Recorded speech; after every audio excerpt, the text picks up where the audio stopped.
Welcome to the Santos Says podcast. I'm your host and your boy, Santos, proud owner of Santos Threads. Make sure you visit our shop online at santos-threads.com, santos-threads.com. Get 15% off your first purchase. You can get wonderful merch like this Ken Griffey Jr. tee that I'm wearing right here, and other great apparel for men as well as for women. Tees, hats. It's still not too late to save on some summer looks as well. And stay tuned for that fall collection that's coming up pretty soon as well. We're going to have a nice little fall collection that we're going to introduce. Make sure you check us out at santos-threads.com. Now, welcome. This is episode number 11. On this episode, I will be analyzing the three greatest U.S. Olympic basketball teams, men's Olympic basketball teams of all time. I will be giving my opinion as far as which three teams I believe are the best of the best. Now, there were a lot of great teams that have come through along the way, but I will break down the three that I believe are the greatest of the great. Plus, I'm going to bring it. I have to do it. Anybody who follows me on Instagram, make sure you follow me at Santos Thread Shop. Anybody who follows me on Instagram might remember I recently put a post where I mentioned, all right, this is going to cause some controversy. We're going to break this down as well. I mentioned in the post that I believed that the Dream Team 2, which the real Dream Team 2 is the men's USA Olympic basketball team from 1996, that I believe that roster has more talent than the 1992 edition. I will make the case for why the Dream Team 2 roster and team is every bit as talented, if not more talented or better than the original Dream Team. I will make the case under excruciating odds because the response has been overwhelmingly crazy or negative towards me, considering my opinion. I've also been asked if I needed to be tested for any kind of substances or whatever. But hey, it's my opinion. I will make the case for why the 1996 men's Olympic team, Dream Team 2, why that team is just as good, if not better, than the original Dream Team of 1992. I will make that argument. So all that and more, episode 11. So here we go. Let's get into it. Let's analyze the three greatest men's Olympic USA basketball teams. So just to put it in proper context, look, we know, everybody knows about the 1992 Dream Team. Like this was the one that got us started. This is the one that started the whole, it was a cultural event. It was a cultural thing that happened here. When you saw that 1992 Olympic Dream Team, it was something to behold. Just the notion of it. And I will get into that team in particular, but I want to talk about the other two teams that I put on that list. So without further ado, one of the teams that gets disrespected in this conversation, I mean, look, there's been a lot of great teams. You can look at the 2012 team in Beijing. I would put that as an honorable mention. That team in 2012 of Beijing, I mean, you had plenty of great players. When you look at it, sorry, not Beijing, excuse me. The team I'm going to bring up right now is the 2008 team from Beijing, not 2012. 2012 was, I believe, Athens. So that was not what I'm going to bring. The 2012 team from Athens, excuse me, that's the one that's the honorable mention. So they were a good team, but they do not crack my list. The 2008 team, the United States men's Olympic basketball team, where its leading scorer was Dwayne Wade with 16 points a game that year. This team right here was incredible, okay? This was also known as the Redeem Team. This was the team that was known as the Redeem Team, which was kind of like a play on the original 1992 Dream Team, whatever. It kind of rhymes. What have you. That's what it is.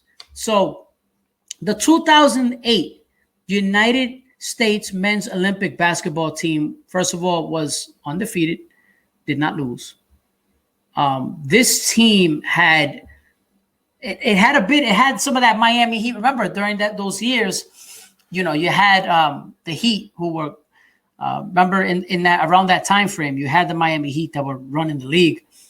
That was right after that point, or right around that point. So you were getting close to that era. So this was like almost like a precursor, if you will, right? You had basically, first of all, Coach K was the coach of this team, obviously one of the all-time great coaches. That's indisputable.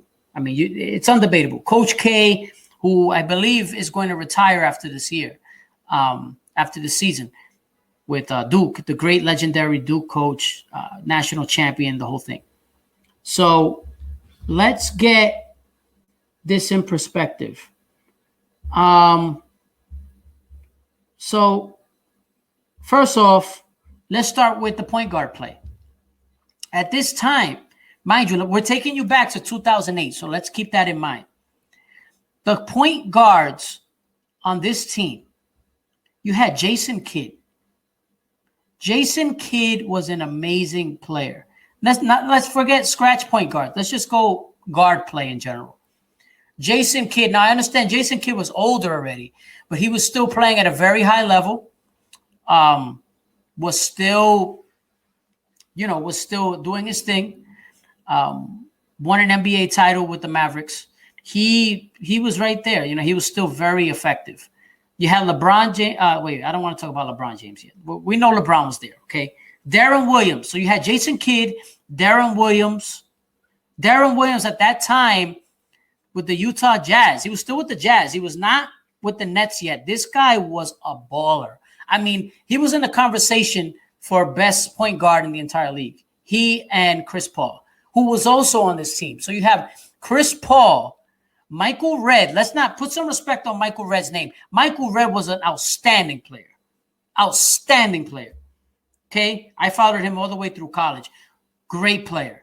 Now, after that, a couple years after that, he kind of just fell off a cliff. He wasn't as good for an assortment of reasons, but a myriad of reasons. So Kobe Bryant, the late, great Kobe. This is just the guards. We're talking Kobe Bryant, Dwayne Wade, Darren Williams, Michael Redd, Jason Kidd. These were the guys you're talking about. Jason Kidd, Dwayne Wade, Michael Redd, Darren Williams, Chris Paul, and, of course, the late, great Kobe Bryant. I mean, talk about guard play. This was guard play to the max. But no, it doesn't stop there. You had a young Dwight Howard. Dwight Howard was still young in 2008, okay? Dwight Howard with the Orlando Magic. He was at his best of the best, playing center, the center position. Dwight Howard was the big man in the middle there. Then you had Chris Bosh. This was not Chris Bosh with the Heat yet. Remember, this was the precursor to the Heat. He wasn't on the Heat quite yet. This, for all we know, this Olympic experience might have been what sparked the idea for them to put the three-headed monster together, right? To form the Heatles, to form that team. So we have Taishan Prince, Taishan Prince was a very underrated player, one of the top defensive players in his era. I mean, Taishan Prince at forward was a tremendous player. Chris Bosh with the Toronto Raptors. I mean, this guy was averaging like 23, 24 points and like 12, 13 rebounds. I mean, this guy was an absolute bucket and a rebound. This guy was a top, I would make the argument, Chris Bosh was probably a top 10 player in the league at that time. Maybe higher. Top 7 player in the league at that time, if you can believe that. Carmelo Anthony still was young with the Denver Nuggets. This was Carmelo at the peak of his powers, pretty much, or close to it. Carmelo Anthony, everyone knows that Carmelo Anthony is one of the great Olympic scorers of all time. Always seemed to step his game up during the Olympic time, and this situation was no different. So he was there. Carmelo was there. And, of course, LeBron James, the he was with Cleveland. Remember the year, was it the year prior, year and change prior? He took a very suspect Cleveland Cavaliers roster with not much on it. Anderson Varejao, go look it up, and took them to the finals. Obviously, when they got there, they didn't win, but he took this team to the finals. This guy was already starting to come into his own, LeBron James. And, of course, Carlos Boozer, who was also with the Jazz, like Darren Williams. At this time, Carlos Boozer he could ball. Like, I don't think people understand. Like, Carlos Boozer was a baller at this time. This was prime Carlos Boozer. So, that's what it was. I mean, so this team was a tremendous team. They were, they were very good, and they were beating teams down. It wasn't quite like, remember, see, I don't like to compare the margin of victory when it comes to these eras. It's difficult because you got to remember the level of competition has changed over time. So you got to remember it's extremely difficult to compare margin of victory, say from 92 to whatever, to 2000 or 2004 or 2008, whatever, 2012. You get the point. It's very difficult to compare margin of victory. It really is. So in my humble opinion, this team makes third on the list just because of the sheer the names that you have on it. Dwayne Wade, obviously, with Dwayne Wade and LeBron and Bosh and Carmelo and Kobe. And I mean, these names, these are all-time greats. And these guys are all on one team. And this team came back. Remember, the 2004, which I had mentioned 2012 as a, for some reason I confused the venue. The 2012 Olympics were in London. So excuse me. This team, though, the 2008 team, was the redeemed team because they were, if you remember, the 2004 Olympics in Athens, which was coached by Larry Brown. That team was a disaster. If you remember, that was the team that lost to Puerto Rico. I remember you had Carlos Arroyo going like this. I remember that. Trust me, I had mixed feelings about that. I was as a kid, it was a nice experience. Put it to you that way. When Puerto Rico beats the United States in basketball, that's a problem. I'm sorry. I got to be honest. That's a big, big problem. And so that's what happened. They were embarrassed in Athens. So then after that, 4 years, fast forward 4 years, you had the redeemed team 2008. So to me, that gets that's on the list of the top three. You can put in whatever spot you want. I have them at number 3, me personally. So, all right. So this is the fun part. Everybody wants to debate this with me. When it comes to this, they always debate, okay, Santos, what's the deal, Santos? Why is it that you think? So I'm not, so just for the sake of this argument, the two teams, you know what they are. I'm going to tell you right now. The 1996 men's Olympic, the United States men's Olympic basketball team, Dream Team 2, because this is really Dream Team 2, not 94. 94 doesn't count because 1994 was, there's some people who erroneously refer to the 1994 United States men's basketball Olympic qualifying team as Dream Team 2. That is not Dream Team 2. Ladies and gentlemen, Dream Team 2 is 1996. It's got to be for an Olympic Games to qualify. Just to qualify. That's funny. To fit the category, right? So let's get that clear. Okay, so just for the sake of this argument, because a lot of people put the 1992 team ahead of all the teams, and rightly so. It's tough to beat that team. So I'm going to go ahead and slide the 1990, for the sake of this list that I put together, let's slide in the 1996 team at number 2, right? Number 2 greatest of all time. Ladies and gentlemen, the 1996 team, which was coached by Lenny Wilkins, the great Lenny Wilkins. Now, mind you, 92 was coached by Chuck Daly. So Chuck Daly was coming off of winning 2 rings. I would have to say advantage goes to Chuck Daly on the coaching front. Rest in peace, Mr. Chuck Daly. Chuck Daly was a tremendous coach. But so was Lenny Wilkins. Lenny Wilkins, listen, he's got a lot of victories. Lenny Wilkins was a good coach, and so he was, he did his job on this team. So let's go through this roster real quick, right? The 1996 team. Now let's go with the overlap first. So we're going to go with the two, with the names that are on both rosters, just to kind of compare. So the 1996 and 92 team featured Charles Barkley, John Stockton, Karl Malone, Scottie Pippen, and David Robinson. Those are the names that were on both the 92 roster as well as the 1996 rosters. So Charles Barkley in 1996 averaged 23 points per game and 11.6 rebounds. He was 33 years old. So he still had game left. He was good. He was not as young as he was in 92. In 92, Charles Barkley could jump out the gym. Like, that Charles Barkley was a different kind of Charles Barkley. But in 96, he was still very good. The drop-off was not great. Was not a large drop-off. It was just a slight drop-off. So let's go with Karl Malone. Karl Malone was All-NBA first team in 1996. All-NBA first team in 96. Okay? 25 points a game and 9 rebounds. 9.8 rebounds in 96. Okay? That was 96. In 92, I have this all written down. You can believe this. In 92, he actually averaged 27 points a game. So, the drop-off was not great. It was close. It's a close.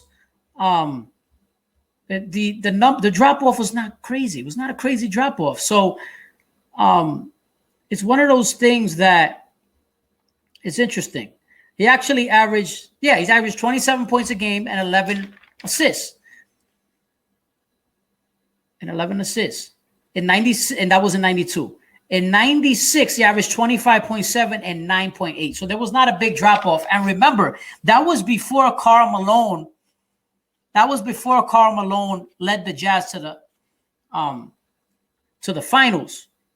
That was right before the following season, he would lead them to back-to-back finals.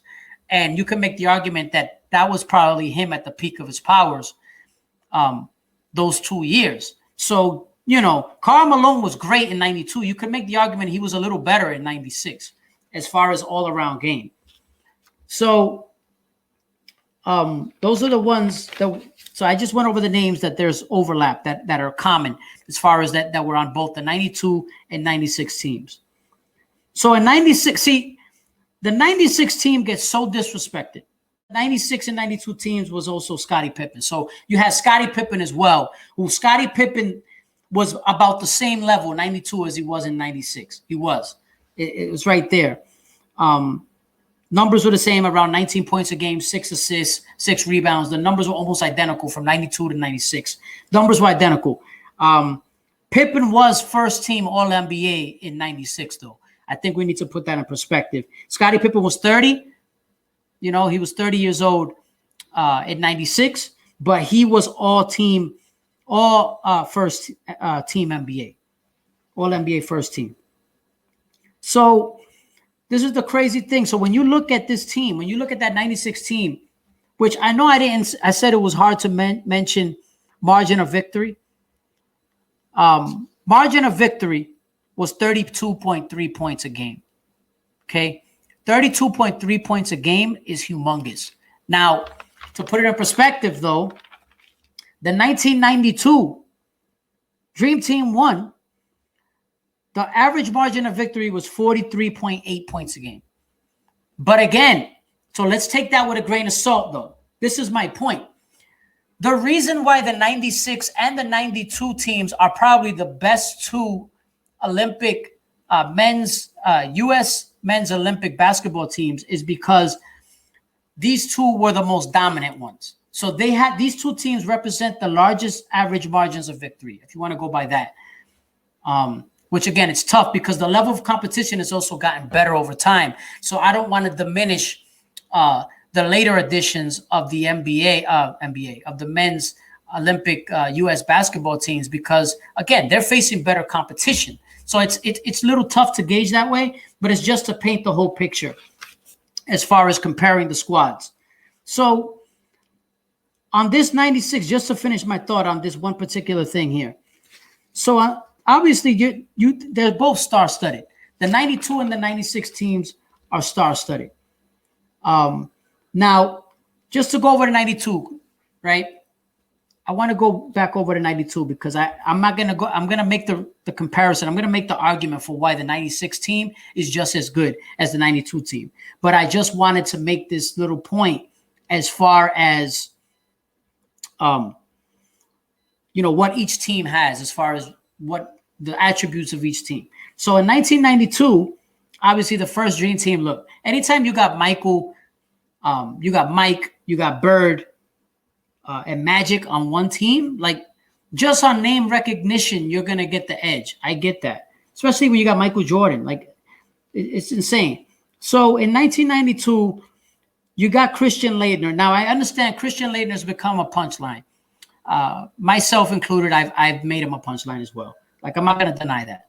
But it's hindsight is 2020. At the time, Christian Leightoner was two-time All-ACC, which was the conference he played for with Duke, was a two-time NCAA champion, was a college player of the year. Like, this guy was a can't-miss prospect. Like, Christian Leightoner was the best college basketball player in the country for like 2 years in a row. He was.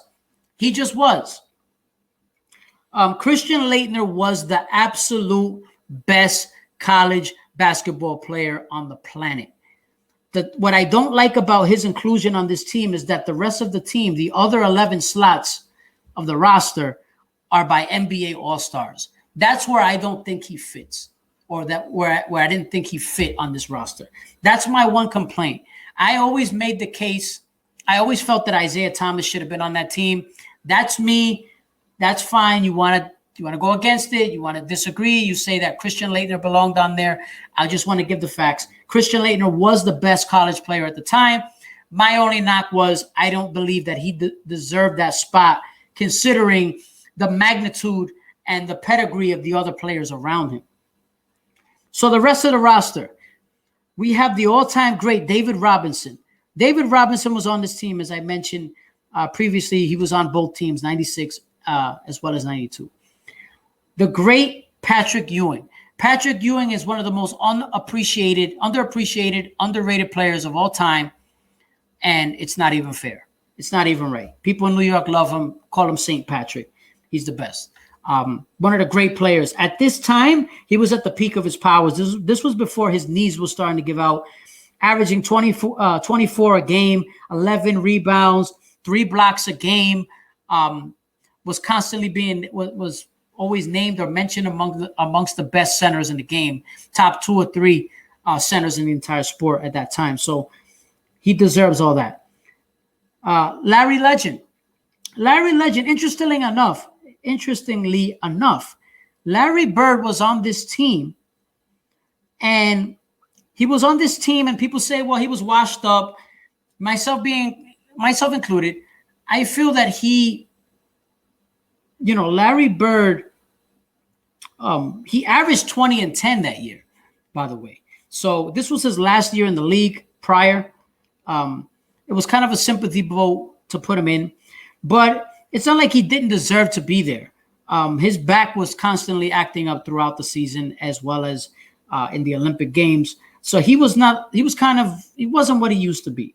He was 35 years old. He was already past his prime. But Larry Bird was one of the all-time greats, and I felt like they put him in there. I feel like he still deserved to be on this team just because of what he represented to basketball as a whole. The whole point of this, the 92 team was about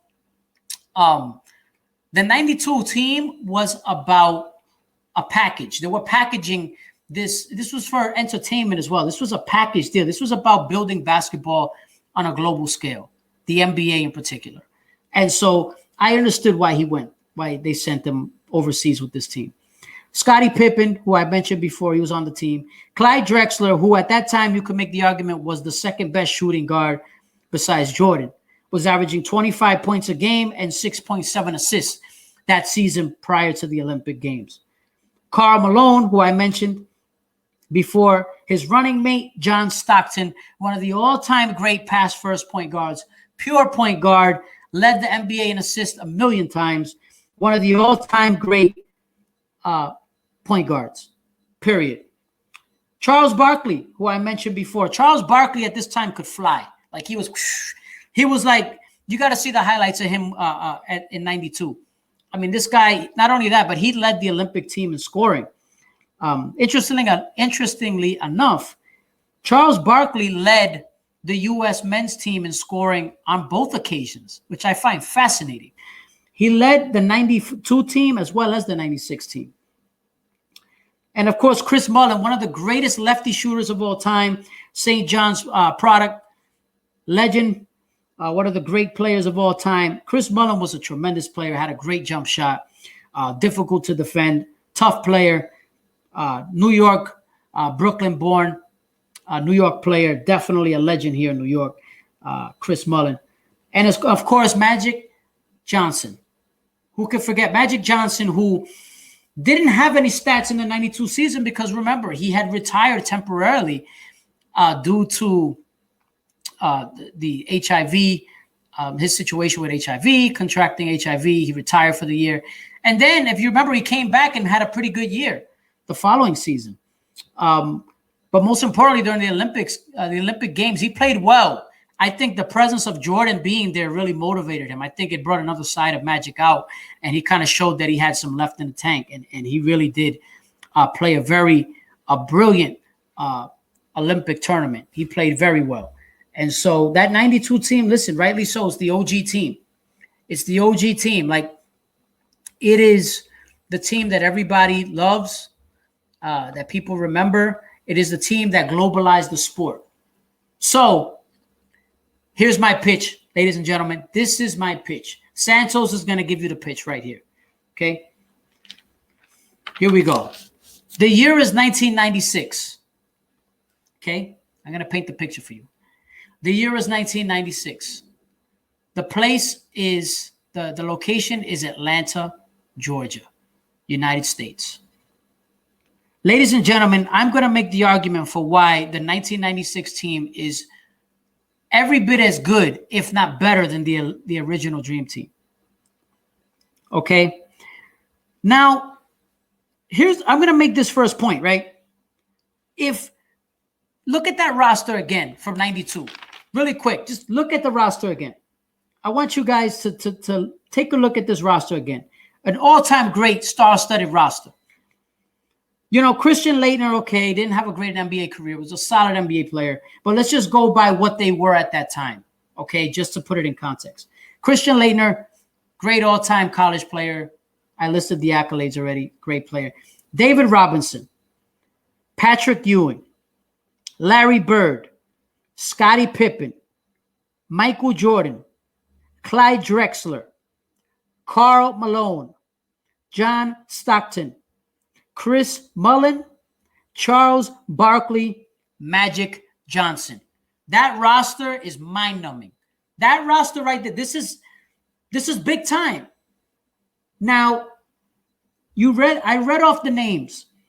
Let me scratch off one prominent name on here to see what you think about the roster. Again, this is a 12-man roster. It has Christian Leightoner and 11 other all-time great players, NBA superstars / Hall of Famers.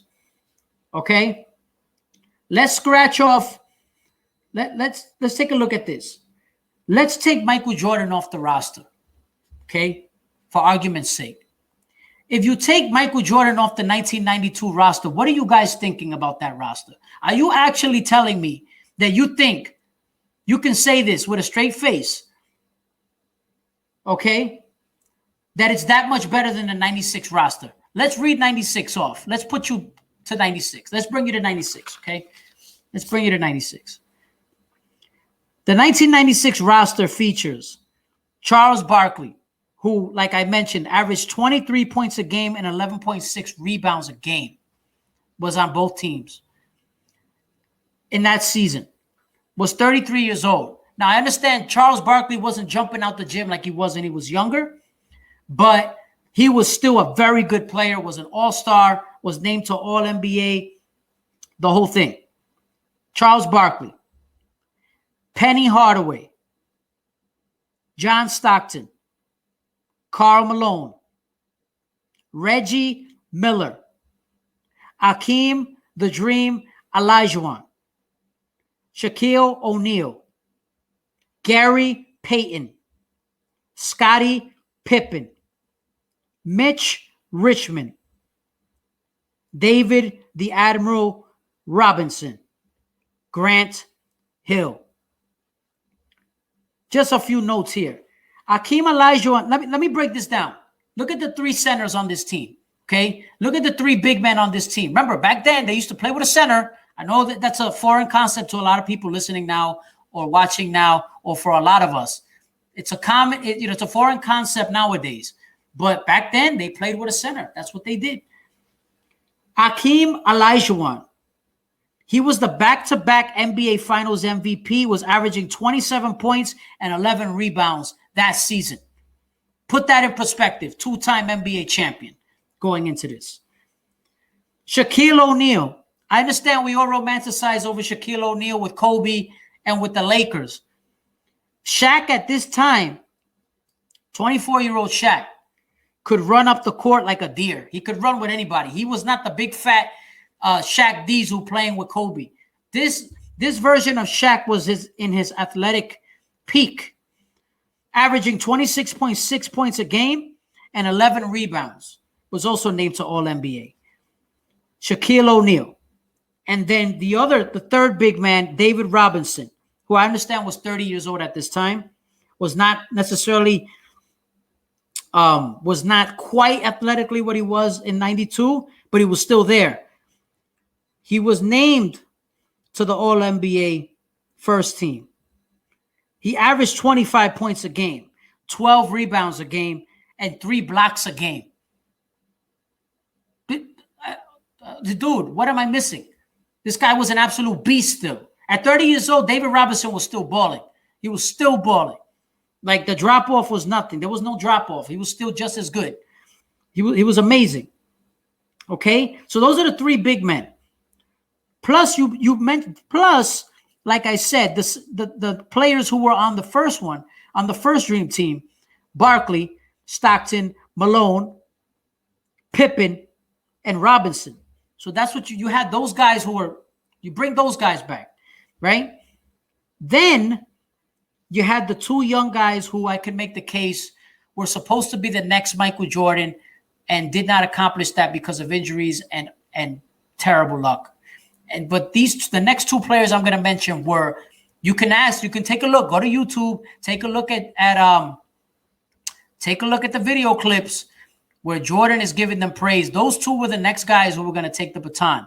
I'm talking about Penny Hardaway and Grant Hill. Those players were going to be the next best players in the entire league.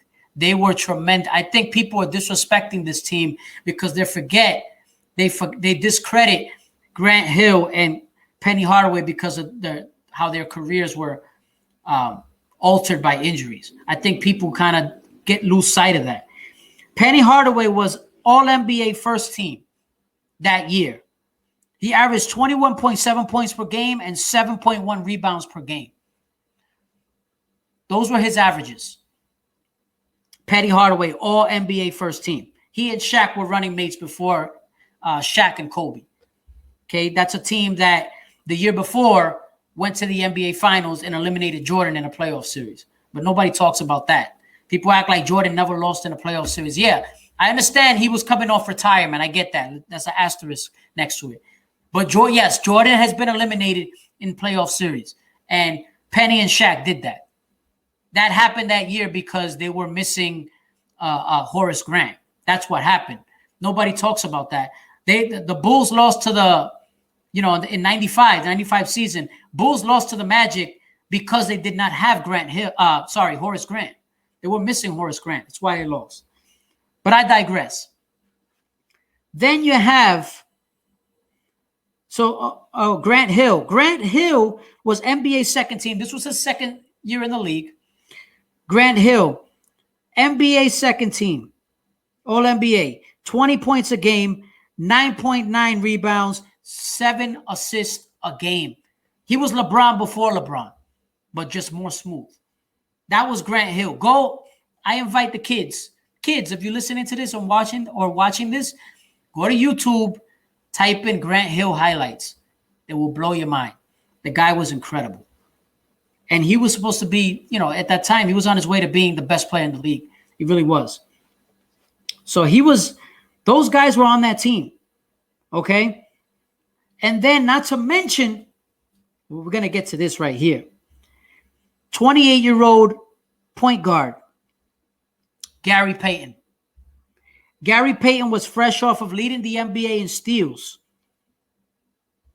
at almost 3 steals a game. He averaged 19.5 points a game and 7 assists and was named the NBA Defensive Player of the Year. They called him the Glove. He's one of the greatest point guards that ever lived. Does not get his just due.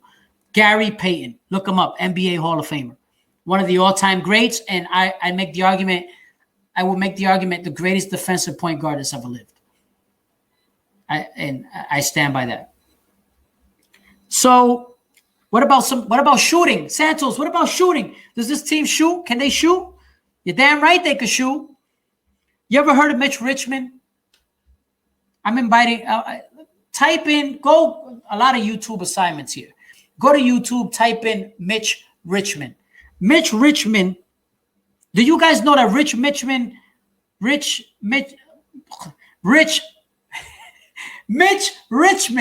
do you guys know that Mitch Richmond is a career 21 points per game scorer? Do you know that Mitch Richmond has over 20,000 points in his career? If Mitch Richmond was playing today, in this era where guys are chucking up threes like they're going out of style, Mitch Richmond's point averages will be insane. This guy played in an era where the three-point ball was not even used as much as it is today. Mitch Richmond, we would look at him like on a different plane. Honestly, we don't appreciate him because he played in the wrong era. It's simple and plain. He played in the wrong era. That's what happened with Mitch, to be honest with you. One of the most underrated players of all time, Mitch Richmond. Look him up. 20,000 career points and a 21 point per game score for his career.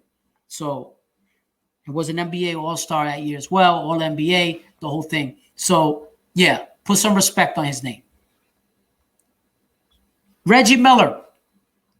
You make the argument, that's another one, that had he played in a different era, his numbers would be inflated. He'd have even more points per game. For the average for the career. All-NBA third team, averaged 21.1 points a game, was a 41% three-point shooter. One of the greatest players of all time, one of the great spot-up shooters, could create a little bit off the dribble as well, was not super crafty with the handle, but was effective. And one of the great shooters / three-point shooters this game has ever seen, Reggie Miller. Yes, Reggie Miller, who almost beat the Bulls in that 98 series if it weren't for a couple whistles. I'll leave that at that. I'll let you guys investigate that in 1998. The Eastern Conference Finals, Indiana versus Chicago. I'll let you guys check out that footage. But nonetheless, this roster was stacked, okay? With all these names, with all these guys, they get no respect, no credit. I'm here to give them the proper due that they deserve. The 1996 U.S. men's Olympic basketball team from 96, Dream Team 2. Just as good, or if not better, than the 92 Dream Team. Per Santos. Now, 92, look, I'll make this case. Look, with 92, if you mean to tell me, Okay? Because we know the names here. When you have Larry Bird, you have Barkley, Bird, Magic Johnson, Patrick Ewing, David Robinson, Scottie Pippen, Clyde Drexler, Karl Malone. I mean, this team is stacked. Let's not get it confused. This team is ridiculous. My point is that is that the 96 team does not have a Christian Leightoner. There is no Christian Leightoner on that roster. There is no weak point on that roster, or there's no blemish, if you will, from the NBA standpoint. Again, Christian Leightoner had the NCAA pedigree, but he didn't fit the roster. That's my only complaint against Leightoner. He does not fit the rest of that roster. That roster has NBA talent, NBA all-timers. So to me, it's not fair to Christian. At the same time, it's what it is. He didn't deserve to be on that roster. I'm sorry. He just didn't. My thing is, if you take Michael Jordan off of that 92 roster, so you don't have Jordan, but you have everybody else, Magic, Bird, Stockton, Malone, Drexler, Pippen, Ewing, Robinson, Christian Leightoner. You're telling me that roster is better than the 96 roster? You're talking about Shaq, Barkley, Penny, Karl Malone, Hakeem. First of all, that three-headed monster with Hakeem, Shaq, and David Robinson. Yeah, okay. Good luck trying to stop that roster. Good luck trying to stop that three-headed monster. Those are three of probably the best 7 or 8 bigs who've ever lived on that team. Right there. With Grant Hill coming into his own. Scottie Pippen, obviously all-time great, was on both rosters, as I mentioned. Stockton, Malone, who, like I said, with Malone, see, here's the people try to say, oh, well, they were older. Pippen, Malone, Stockton, Robinson were all older. Yes, they were older in 96 than they were in 92. But then the other side of the coin is that the drop-off was not that big. Either there was no drop-off or the drop-off was very small. And in instances where there was no drop-off, these players, remember, they adjust. They get better. So you can say athletically maybe there could have been off by a hair or two from 92 to 96, those players who I mentioned. But also you make the argument that they were more skilled and more experienced. So you could make the argument that a player like a Barkley, a Karl Malone, a Stockton were more seasoned. They were more seasoned. They had more experience. They were better in game situations. They weren't as raw as they were when they were younger, even though they were in their late 20s, but still, they were more seasoned. They were more complete. I'll make the argument that 96 Karl Malone is better than 92 Karl Malone, just based on the fact that he was more well-rounded. At that point, Karl Malone was getting to that point where we had seen the best basketball he ever played in his life. He was getting towards that MVP, the two-time NBA finals appearances. He was on the cusp of that. So my argument, the Karl Malone and Stockton debate is it kind of doesn't make sense because the Jazz would go on to do better things after 1992, not before it. They will go on to do better things after 96. So they still had a lot left. So that's what I say about that. And again, like I said, the 96 roster doesn't have a Christian Leightoner. It doesn't. That's the biggest hole you could say is on the 92 roster. Fair or not, the biggest blemish on that 92 roster is the fact that Christian Leightoner's name appears on the roster. That's the biggest blemish. 96 does not have a Christian Leightoner. 96 has 3 of the all-time great bigs. 96 has prime Penny and ascending Grant Hill. 96 has still in his prime Scottie Pippen. 96 has still in his prime David Robinson. And still in his prime John Stockton. And still in his prime Karl Malone. If you take Michael Jordan's name off 92, I'm telling you, nobody's looking at that list the same. They're not. They're not. And the team still would have been good anyway. There was no way. No one was beating them. 92, that collection of talent was too good for anyone. No one would have beaten them. You could have taken 3 of the stars out of there. They still would beat everybody.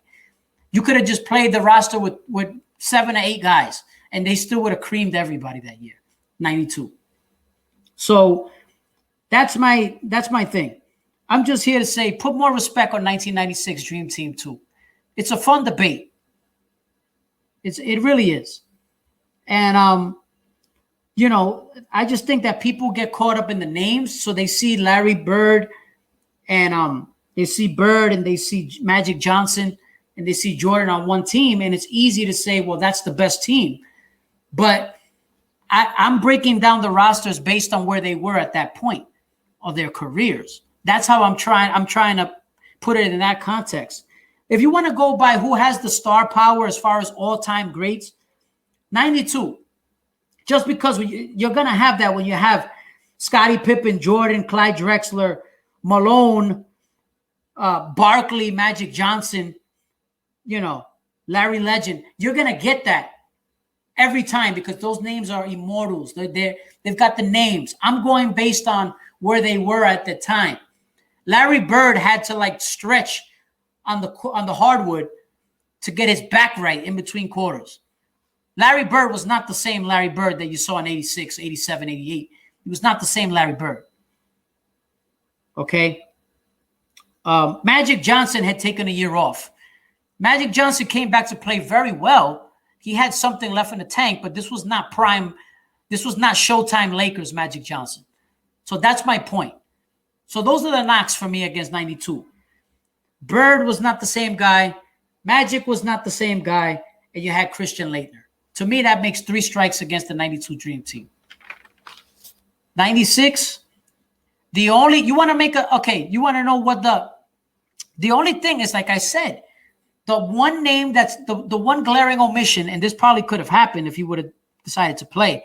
The glaring omission of the 96 Dream Team is Jordan. If Jordan is on that roster, everybody's feeling this a different way. I'm telling you. If you put Jordan on that 96 roster, everybody and their mother will say that the 96 roster is better. Guaranteed. Like, for instance, I'll give you an example. If you replace Mitch Richmond with Michael Jordan, everybody's saying that it's Dream Team 2 is better than Dream Team 1. I guarantee it. So it's Jordan. It's Jordan that's making everyone think that the 92 team is better than 96. Now, that's my opinion. I'm curious to know what is yours. Guys, make sure you check me out. Whether you're watching this on YouTube, the Santos Says podcast channel, or if you're listening on Spotify, Apple, Amazon Music, or Stitcher. I'm curious to know your thoughts. Make sure you hit me up on the Instagram at Santos Thread Shop. Again, let me know your thoughts. Is the 96 team better than the 92 team? Is Santos, am I off base? Am I wrong? Curious to know your take. Make sure you guys hit me up. And again, make sure you check us out at santos-threads.com. That was my little rant. It was fun. It took you guys down a trip down memory lane. And again, as always, don't just say what you mean or mean what you say. Say it with your chest. Peace.